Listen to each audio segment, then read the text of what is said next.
Hello everyone, welcome back to my channel. আরও একটি নতুন ভিডিও নিয়ে হাজির হলাম। এখানে কাঁচা কাঁঠাল নিয়েছি, আর কাঁচা কাঁঠালের তরকারি হয় অনেক সুস্বাদু। তাই আজকে আমি ভাবলাম নিজের হাতে আমি কাঁচা কাঁঠালের তরকারি করি। এখানে কাঁঠালটাকে আমি ভালোভাবে কেটে নিচ্ছি এবং কাঁচা কাঁঠালের বাইরের সবুজ অংশটাকে খোসার মতো ছাড়িয়ে নিতে হবে। আর এখানে অবশ্যই একটা টিপস আছে, কাঁচা কাঁঠালটা কাটার পর আমার হাতটা অনেকটাই আঠালো হয়ে গেছে। যে বটিটা দিয়ে আমি কেটেছি সেটা অনেকটা আঠালো হয়ে গেছে। তো এই মুহূর্তে আমাদের সরিষার তেল হাতে নিয়ে কাগজ বা কোনো কাপড়ের সাহায্যে কষটাকে তুলে নিতে হবে। কাঁঠালটা কাটা একদম কমপ্লিট।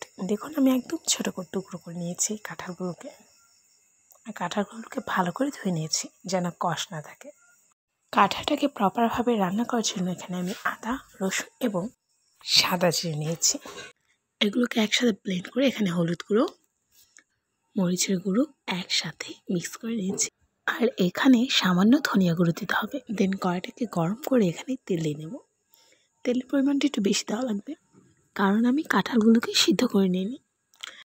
কাঁঠালগুলোকে ভাজার জন্য সামান্য হলুদ গুঁড়ো দিতে হবে আর স্বাদ মতো নুন দিতে হবে।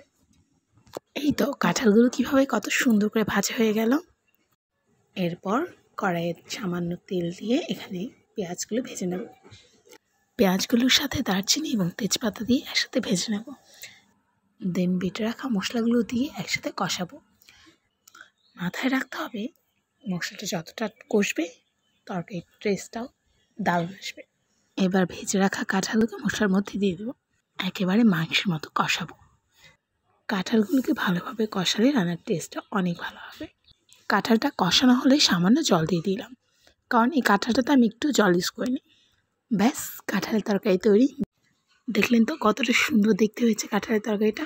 যেমন দেখতে হয়েছে তেমন খেতে অনেক সুস্বাদু।